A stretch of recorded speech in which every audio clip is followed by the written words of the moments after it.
Assalamualaikum warahmatullahi wabarakatuh.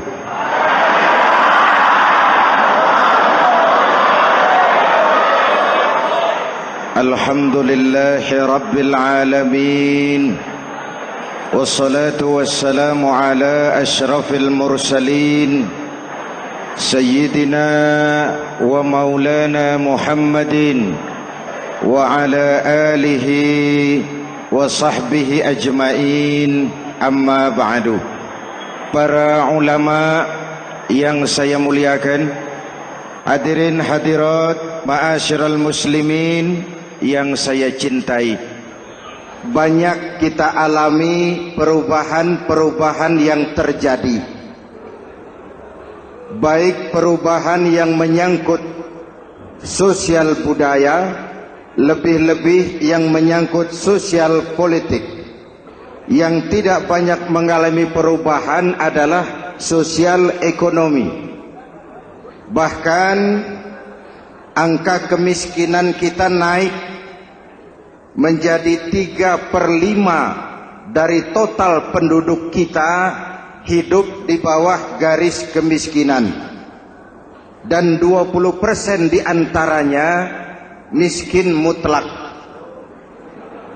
Perubahan-perubahan yang terjadi menyadarkan kita kepada kebenaran Al-Quran ketika Allah menyatakan wa tilkal ayyamu nudawiluha bainan nas. Hari itu kami putar di antara manusia. Ada saat datang, ada waktu pergi.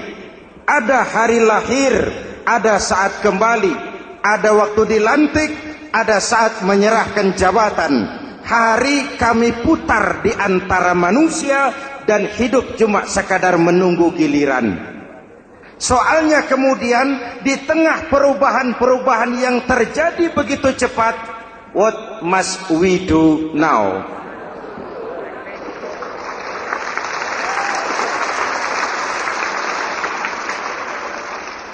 Saya juga nggak ngerti itu. Yang penting kan penampilan. Saudara-saudara kaum muslimin di seluruh tanah air, jadi pemimpin adalah pelayan bagi orang yang dipimpinnya. Okelah, perbaikan ekonomi, pembukaan lapangan kerja baru kita serahkan kepada pemerintah, karena kita percaya mereka orang-orang terpilih belaka yang dipilih dengan kepercayaan akan mampu membawa rakyat keluar dari kesulitan. Amin. Tugas kita sekarang di zaman susah meluruskan akidah. Jangan sampai mbah dukun yang naik ke permukaan. Betul? Islam misinya yang pertama membebaskan manusia dari kemusyrikan. 13 tahun Rasul berjuang di Makkah, menanamkan akidah, meluruskan keyakinan, membentuk iman. 13 tahun membebaskan manusia dari belenggu kemusyrikan. 13 tahun menanamkan la ilaha illallah Muhammadur Rasul dengan seluruh konsekuensinya. Kalau saya yakin tidak ada Tuhan selain Allah, saya tidak akan minta tolong kecuali hanya kepada Allah. Saya tidak akan pernah takut kecuali hanya kepada Allah. Saya tidak akan menggantungkan hidup kecuali hanya kepada Allah. Saya tidak akan minta rizki kecuali hanya kepada Allah. Saya tidak akan melarikan persoalan kecuali hanya kepada Allah. Kalau konsekuen dengan keyakinan ini, mbah dukun nggak dapat tempat.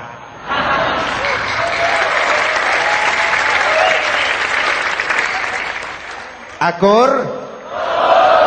Ayo lihat secara sederhana. Saya sandaran di tiang, tiangnya ambruk, sayanya jatuh.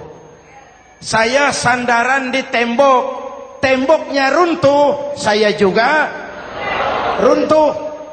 Saya sandaran kepada orang kaya, dia jatuh miskin, saya bangkrut. Saya sandaran kepada jenderal, dia pensiun, saya selesai. Tapi kalau saya sandaran hanya kepada Allah, Allah tidak akan pernah miskin, Allah tidak akan pernah lumpuh, Allah tidak akan pernah terpuruk, dan Allah tidak akan pernah berkurang kekuasaannya.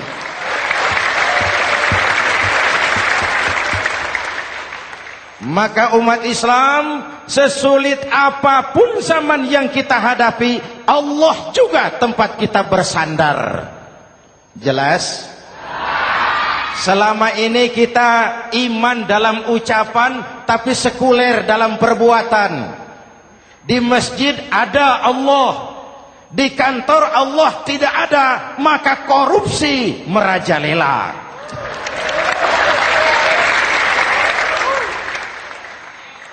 Di masjid ada Allah, di pasar Allah tidak ada, maka timbangan tetap curang. Kita iman dalam ucapan, tapi sekuler dalam perbuatan. Oleh karena itu, sesulit apapun zaman yang kita hadapi, iman jugalah pegangan kita. Allah juga tempat kita bersandar. Boleh zaman berubah, akidah jangan sampai goyah. Karena iman kita hidup, untuk iman kita berjuang, dan dalam iman kita ingin kembali menghadap Allah Subhanahu. Selama ini manusia Indonesia kita lebih banyak diisi otaknya, hati sering kosong, agama dangkal, akidah rapuh, moral rendah. Memang kemudian muncul banyak orang-orang pintar, cuma sayang tidak benar.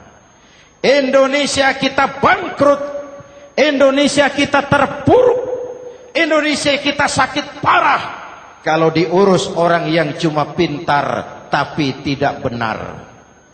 Kita perlu orang-orang pintar, tapi kita lebih perlu orang benar. Jelas? Kalau cuma pintar tapi tidak benar, itu yang sering saya sampaikan, nanti disuruh ngurus beras malah nimbun beras.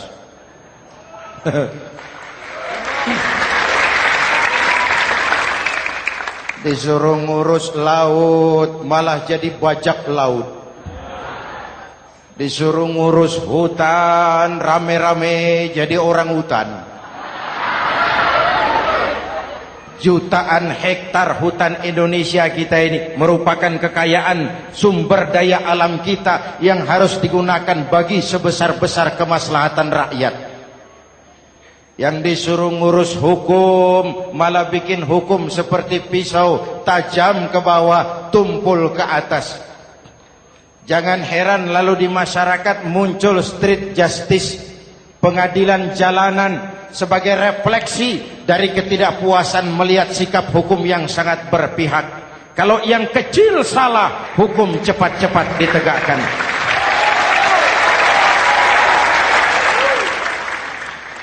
Lihat saja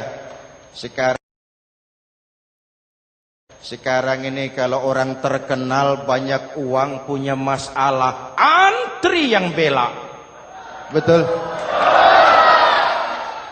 Tapi saudara lihat si Marsinah di Jawa Timur, si Sengkon dan Karta di Jawa Barat, si Udin Bernas wartawan Jogja, terseok-seok mencari keadilan, sampai hari ini urusannya masih remeng-remeng.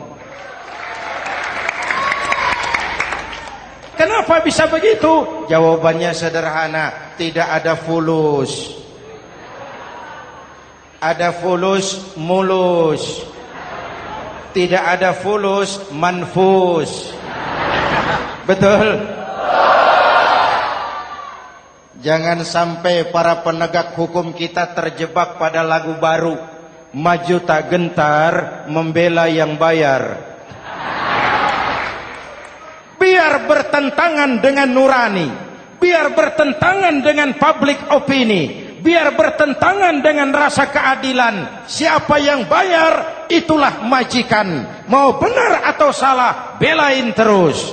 Kalau seperti inilah hukum kita, mafioso keadilan akan tetap gentayangan.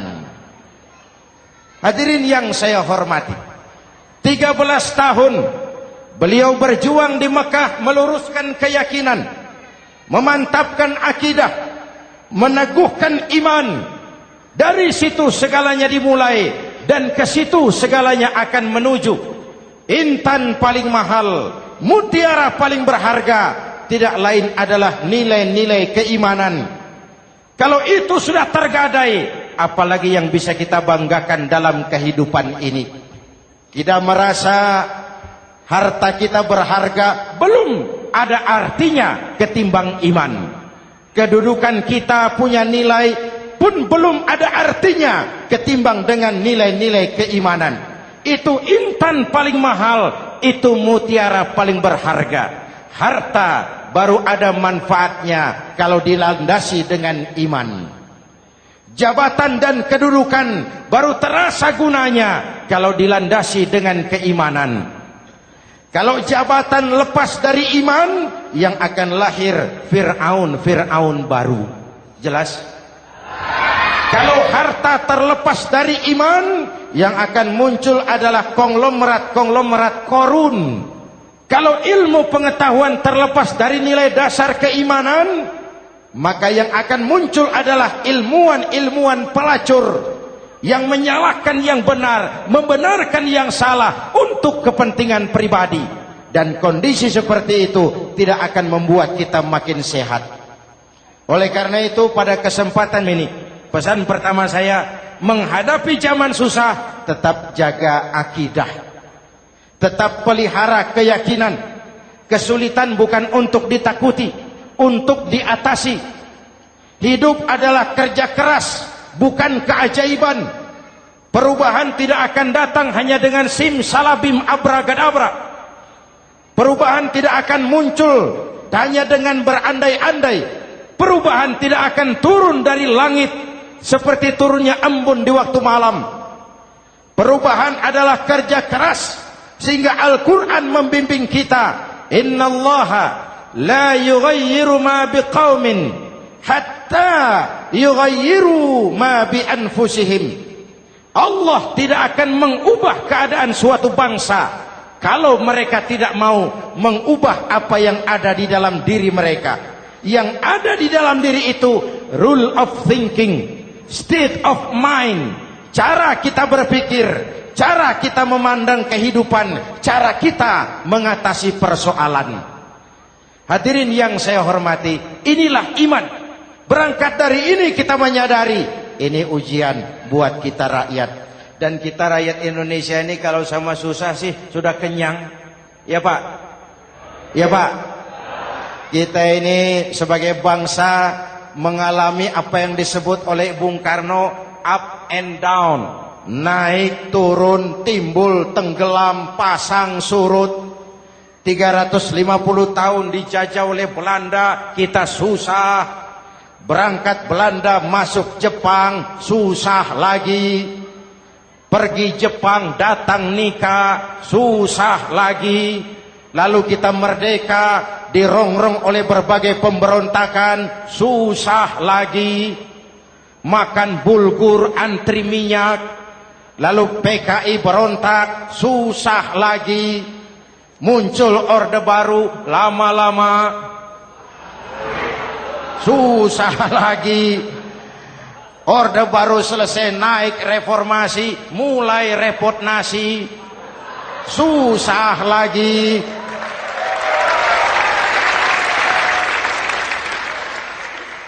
Kalau susah kita ini sudah akrab, sudah intim. Mestinya kalau sudah susah seperti itu, jangan salah sikap menyikapi kesusahan. Jangan sampai kita potong kompas, ambil jalan pintas, terjebak menghalalkan segala cara. Itu tidak akan menguntungkan, itu tidak akan menyelesaikan. Kalaupun selesai, nampaknya penyelesaian sesaat. Dan penyelesaian sesaat bukan penyelesaian yang sebenarnya. Karena itu tetaplah dalam koridor keimanan. Boleh zaman berubah, akidah jangan sampai goyah. Silahkan masa berganti, tapi keyakinan jangan mati. Sekali la ilaha illallah sampai tetes darah paling penghabisan, tetap la ilaha illallah. Sanggup? 3 orang. Sanggup? 21. Sanggup? Kalau sanggup kita harus konsekuen. Saudara-saudara di seluruh tanah air, misi yang kedua dari Islam setelah membebaskan manusia dari kemusyrikan, membebaskan manusia dari ras diskriminasi, mengikat manusia dengan tali akidah. Sebelum Islam datang, manusia dibedakan oleh warna kulit, manusia dibedakan oleh faktor keturunan, manusia dibedakan oleh faktor harta dan benda. Adalah Rasul yang mengajarkan, innallaha la yanzuru ila suwarikum wala ila amwalikum walakin yanzuru ila qulubikum wa a'malikum. Allah tidak melihat potonganmu, Allah tidak melihat hartamu. Yang Allah lihat itu adalah hatimu dan amal perbuatanmu. Jauh sebelum Amerika teriak-teriak membanggakan apa yang mereka sebut sebagai Declaration of Independence, Nabi sudah mengajarkan kepada kita semua, An-nas kulluhum li Adam wa Adam min turab la fadla li Arabiyyin ala ujamiyyin illa bittaqwa. Seluruh manusia berasal dari Adam. Adam diciptakan dari tanah. Tidak ada kelebihan Arab dengan yang bukan Arab kecuali takwanya. Jauh sebelum Amerika mencanangkan bahwa semua manusia dilahirkan sama, that all men are created equal. Jauh sebelum itu Islam sudah membebaskan manusia dari ras diskriminasi. Apa dalam konteks kekinian menghadapi zaman susah tetap jaga kerukunan? Ya Pak, ya Bu, oi Bu.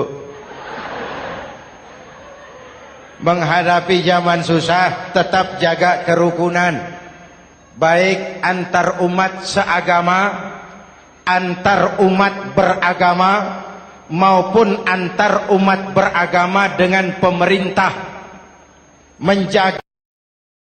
Menjaga kerukunan, jangan saling sikat sikut di antara kita.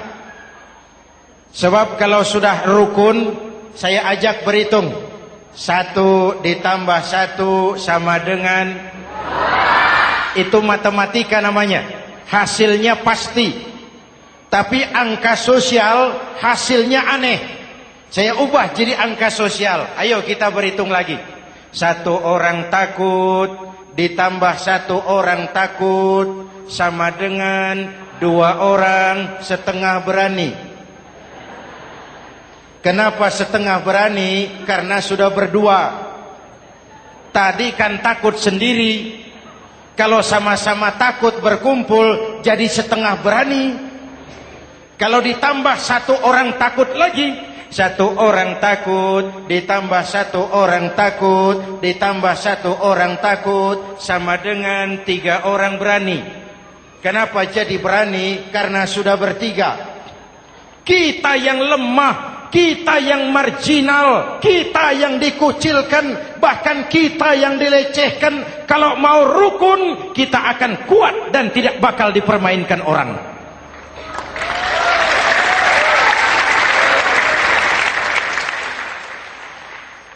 Tapi kalau rukunnya yang satu mau menikam yang lain, saya ajak berhitung lagi. Yuk berhitung yuk. 1 ekor ayam ditambah 1 ekor musang sama dengan 1 ekor musang. Kemana ayamnya? Dimakan musang. Betul nggak nih hitungan? Ayo kita hitung lagi. 1 ekor ayam ditambah 1 ekor musang sama dengan 1 ekor musang. Kemana ayamnya? Dimakan musang. Jadi kalau kita suka kumpul dengan orang yang mau makan kita, selesailah kita.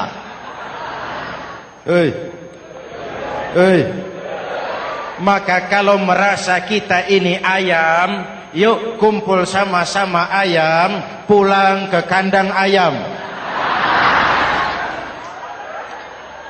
Kalau ada ayam kumpul ke kandang musang, itu namanya ayam minum baygon.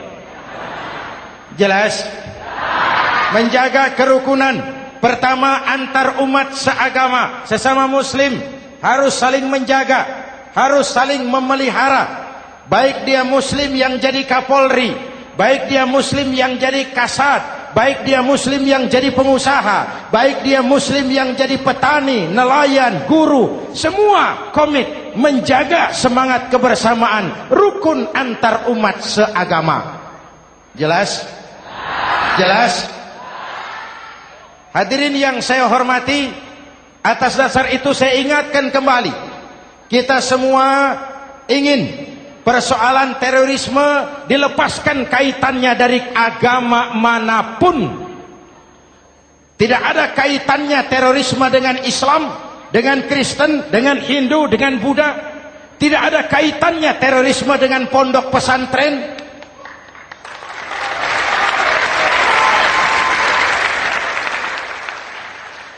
Jangan sampai pesantren jadi kambing hitam. Karena sejak zaman penjajahan, pesantren sudah terbukti memberikan kontribusi bagi perjuangan memerdekakan rakyat Indonesia. Rukun antar umat seagama. Yang kedua, rukun antar umat beragama.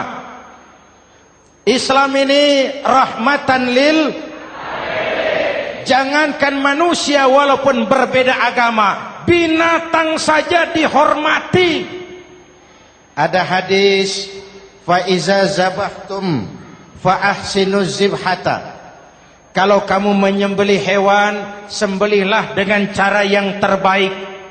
Jangan menyembelih ayam dengan pisau tumpul. Itu namanya tidak berperi kebinatangan. Yang kecil lagi, saudara buka babul istinja, makruh buang air kecil di tanah yang berlubang. Sebab apa? Pertama, menjaga kesehatan. Siapa tahu di lubang yang saudara buang air kecil itu ada gas beracun.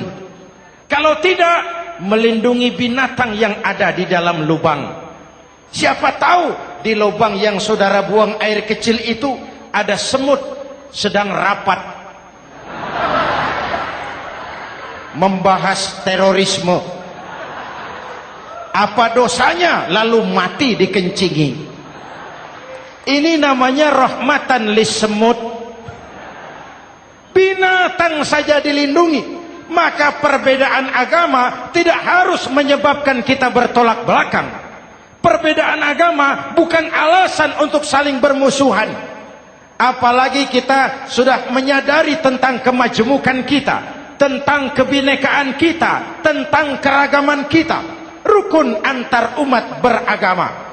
Saling menghormati, saling menghargai, tapi tetap dalam batas lakum dinukum. Lalu rukun antar umat beragama dengan pemerintah.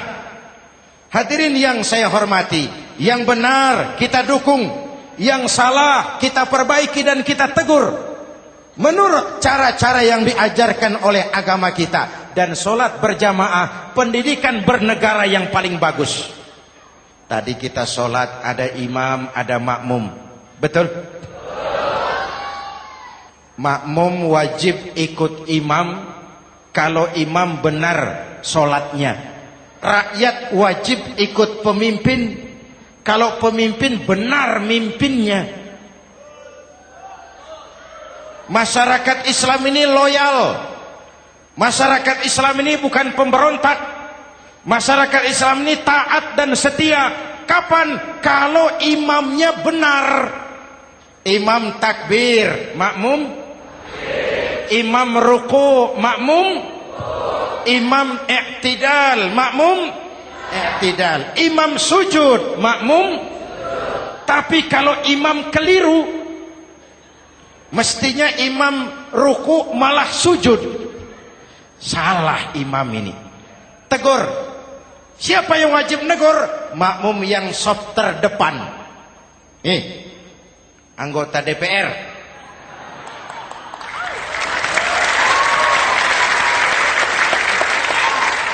Ini wakil-wakil makmum ini, saf di depan ini. Kalau imam keliru, mereka paling tahu. Ngomong. Tegur. Bagaimana negurnya? Ada aturan main. Mestinya ruku, imam sujud. Salah ini imam. Subhanallah. Kan begitu negurnya. Betul?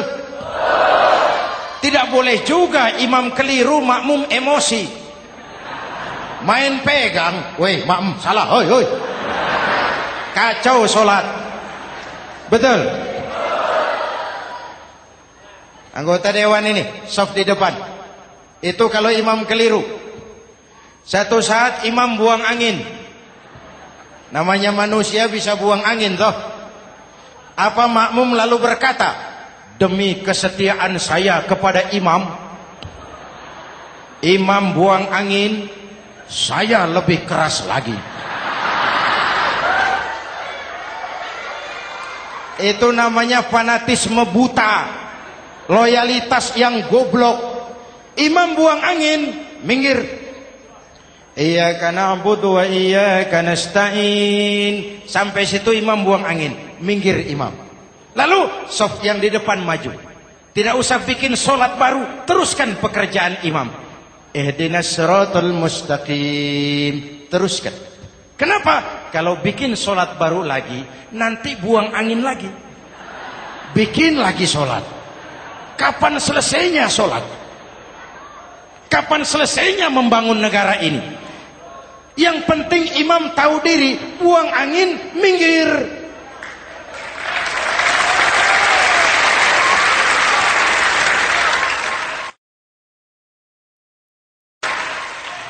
Ini kacaunya sholat berjamaah kita sekarang. Kacaunya negeri kita sekarang. Banyak imam sudah buang angin, gengsi. Dia aja merasa nggak punya salah. Dikasih tahu sama makmum, imam tadi buang angin ya, malah jawab sedikit. Apa kalau sedikit lalu tidak batal sholat itu? Mekanisme kehidupan sosial yang diatur lewat tuntunan sholat berjamaah. Sehingga Nabi berpesan, kun imaman muta'an au ma'muman muti'an fala takun thalisan jazu'a. Kalau jadi pemimpin, jadilah pemimpin yang ditaati. Kalau jadi makmum, jadilah makmum yang mentaati. Jangan jadi golongan ketiga pemecah belah. Di depan tidak jalan, di belakang takut, ditaruh yang di tengah, di depan didorong, yang belakang ditendang. Ini namanya biang kerok. Saudara-saudara, dari uraian singkat ini saya ambil beberapa catatan pokok. Pertama, kalau ada intan paling mahal, kalau ada mutiara paling berharga dalam hidup kita, itu tidak lain adalah karena keyakinan. Hidup jadi indah, hidup jadi berharga, hidup jadi berarti kalau didasari atas sebuah keyakinan. Dan keyakinan itu tidak lain adalah nilai iman kita, akidah kita kepada Allah Subhanahu wa taala. Yang kedua, tetap menjaga kerukunan. Sesulit apapun zaman yang kita hadapi, kita tetap harus menjaga semangat kebersamaan. Kita harus tetap menjadi lem perekat yang menjaga keutuhan, baik sebagai bangsa maupun sebagai umat. Perbedaan adalah wajar, harus dihormati sebagai ciri kehidupan berdemokrasi. Tapi jangan perbedaan menjadi sebab kita bermusuhan, dan jangan perbedaan menyebabkan kita saling berpecah belah. Hormati perbedaan, jangan perbedaan dipandang sebagai permusuhan. Dengan akidah yang kuat dan kebersamaan yang kokoh, ayo kita hadapi kesulitan, kita atasi kesulitan, dan dengan kerja keras untuk menyongsong hari esok yang lebih pasti. Mari kita Fatihah, semoga Allah memelihara kita bangsa Indonesia. Ala hadhihi niyah wa ila hadratin Nabi. Al-Fatihah.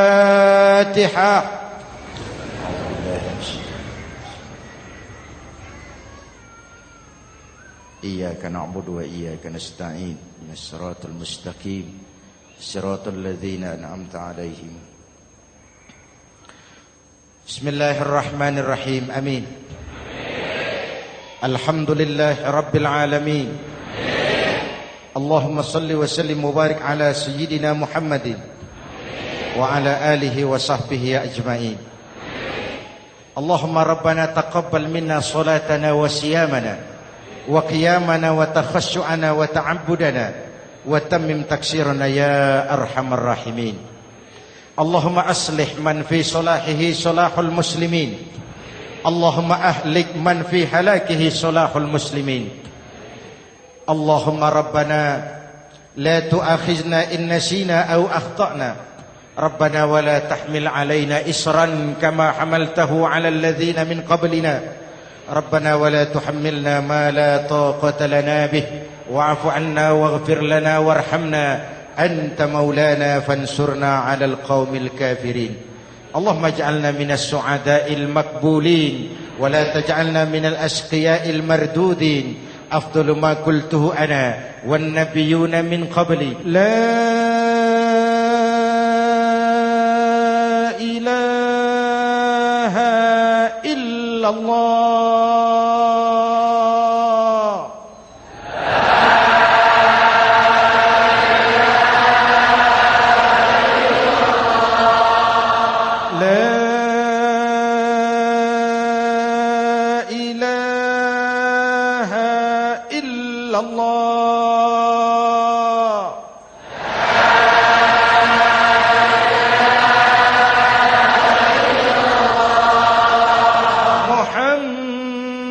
Muhammadur Rasulullah.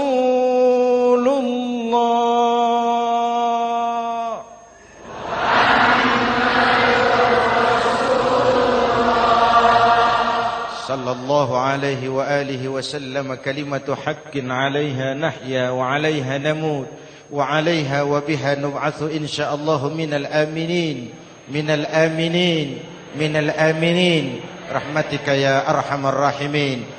Sallallahu ala sayyidina Muhammad wa ala alihi wa sahbihi ajma'in. Ana rabbika rabbil izzati amma yasifun.